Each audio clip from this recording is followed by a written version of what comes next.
और आइए एक भक्त बाबा के दरबार में जा रहा है बड़ी श्रद्धा से और बाबा से कहता है क्या कि तोहरे भरोसे ये भोले बाबा कवर उठैनी हो, ए भोले बाबा कवर उठैनी हो, ए भोले बाबा आई सन तू दीहा आशीर्वाद जिंदगिया मोर संवरियनु जई है, ए भोले बाबा आई सन तू दीहा आशीर्वाद जिंदगिया इनके संवरियनु जई है। कौन कौन बाबा भोलेनाथ के दरबार में आप लोग हैं, भोलेनाथ जी से आशीर्वाद मांगना चाहता है? सब लोग चाहते हैं ना? तो मेरे साथ मीठी मीठी तालियों के साथ में कि तोहरे भरोसे भोले बाबा कमरा उठैनी हो, ए भोले बाबा कमरे उठैनी हो, ए भोले बाबा कमरे उठैनी हो, तोहरे भरोसे भोले बाबा कमरा उठैनी हो, ए भोले बाबा कमरे उठैनी हो, ए भोले बाबा कमरे उठैनी हो।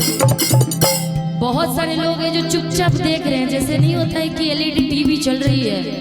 रेडियो चैनल चालू कर दिया, टीवी चालू कर दिया, बस चुपचाप बैठ के देख रहे, बस पॉपकॉर्न की जरूरत है। वैसे कुछ लोग हैं जो चुपचाप खड़े होके देख रहे हैं भाई, टुकुर टुकुर, ताली नहीं बजा रहे, लेकिन वो छोटा बच्चा देखिए कितना अच्छा खड़े होकर के बाबा के दरबार में ताली बजा रहा है। क्या चाहते हैं? सारा आशीर्वाद बउआ को मिल जाए। आप लोग आशीर्वाद लेके घर नहीं जाना चाहते हैं? चाहते कि नहीं चाहते हैं? तो जरा उठाइए ना हाथ मेरे साथ जी। अरे आज आखिरी दिन है, बाबा के दरबार में हाजिरी लगा लीजिए। कोई ताली बजा के हाजिरी लगाता है, कोई कांवर लेके जाके हाजिरी लगाता है, कोई जयकारा लगा करके, कोई बाबा के दरबार में ये आशीर्वाद पैसे दे करके हाजिरी लगाता है, और आपको ताली बजा के आशीर्वाद हाजिरी लगाना है, उसमें भी आपकी इतनी कंजूसी। जरा बताएं बहन हाथ उठा करके कि तोहरे भरोसे भोले बाबा कमरा उठैनी हो, बाबा कमरे उठैनी हो, ए भोले बाबा कमरे उठैनी हो, तोहरे भरोसे भोले बाबा कमरा उठैनी हो, ए भोले बाबा कमरे उठैनी हो, ए भोले बाबा कमरा उठैनी हो, ए भोले बाबा आई सन तू दीहा आशीर्वाद जिंदगिया मोर संवरियनु ए भोले बाबा आई सन तू दीहा आशीर्वाद जिंदगिया मोर संवरियनु जई है, ए भोले बाबा आई सन तू दीहा आशीर्वाद जिंदगिया मोर संवरियनु जई है। तोहरे भरोसे भोले बाबा कमरा उठैनी हो, ए भोले बाबा कमरे उठैनी हो, ए भोले बाबा कमरे उठैनी हो, तोहरे भरोसे भोले बाबा कमरा उठैनी हो, ए भोले बाबा कमरा उठैनी हो। बोलिए शंकर भगवान की जय हो। साउंड वाले भैया क्यों घो घो कर रहा है, थोड़ा इसको ध्यान दे दीजिए। ए भोले बाबा आई सन तू दिहला आशीर्वाद जिंदगिया मोर संवरियनु ए भोले बाबा आई सन तू दीहा आशीर्वाद जिंदगिया मोर संवरियनु जई है, ए भोले बाबा आई सन तू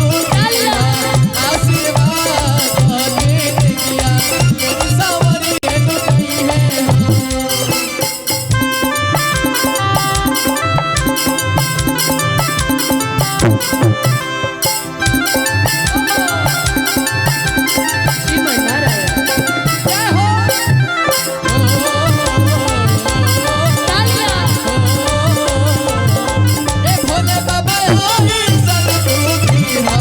आशीर्वाद जिंदगिया मोर संवरियनु जई है।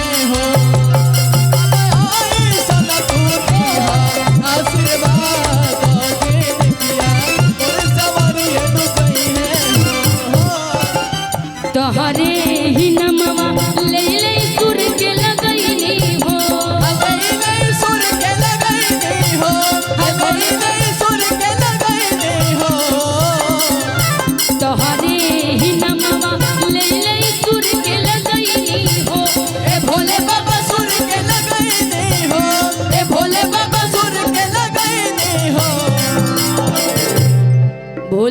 बहुत भोले हैं, और जब तीसरी आंखें खुल जाएगी तो क्या होगा कि तोहरे ही नमवा किले इले सुर के लगैनी हो ए बाबा हो सुर के लगैनी हो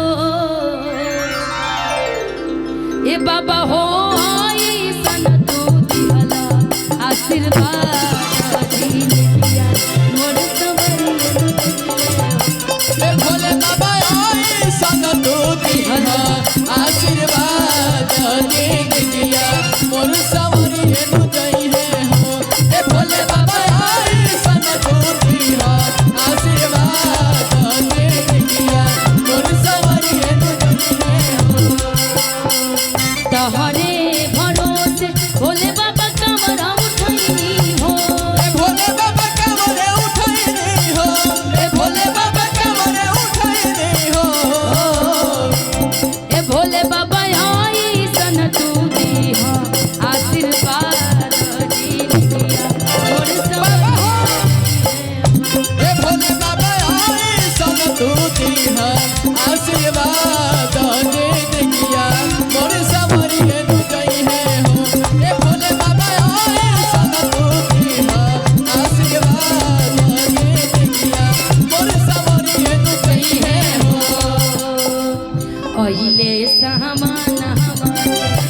ओइले सहमान हमारे दीना हो सैया पुड़िया घुमाएगा ओइले सावनावा के दीना हो सैया देवघर घुमाएगा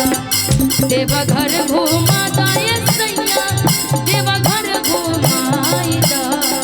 देव घर घुमा दे सैया देव घर घुमाई दहो देवघर घुमाता ये सैया देवघर घुमाएगा देव घर घुमा दे सैया दर्शन कराई दहो पहिले सामना वाले पहिले सामना वाले दीना हो सैया पुनिया ओइले सावनावा के दीना हो सैया देव घर ए भोले बाबा तोहरे आशीर्वाद दिया मोर सवारी नु जई है हो ए भोले बाबा आई सन तू दिहा आशीर्वाद दिया मोर सवारी नु जई है हो तोहरे चरनिया छोड़ी बाबा का महीना जइबो ए बाबा हम कहीं न जइबो हो ए बाबा छोरी कहूं न जइबो हो तोहरी चरनिया छोड़ी बाबा का महीना जइबो ए बाबा हम कहीं न जइबो हो ए यही जा जिंदगी बिताइबो यही जा जिंदगी बिताइबो हो कि यही जे जिंदगी बिताइबो कि तोहरे चरनिया कि छोड़ी के कहीं न जइबो ए बाबा ये जे जिंदगी बिताइबो ए बाबा घर परिवार आशीर्वाद जिंदगिया सबके बनाई रे दीहाना ए भोले बाबा आई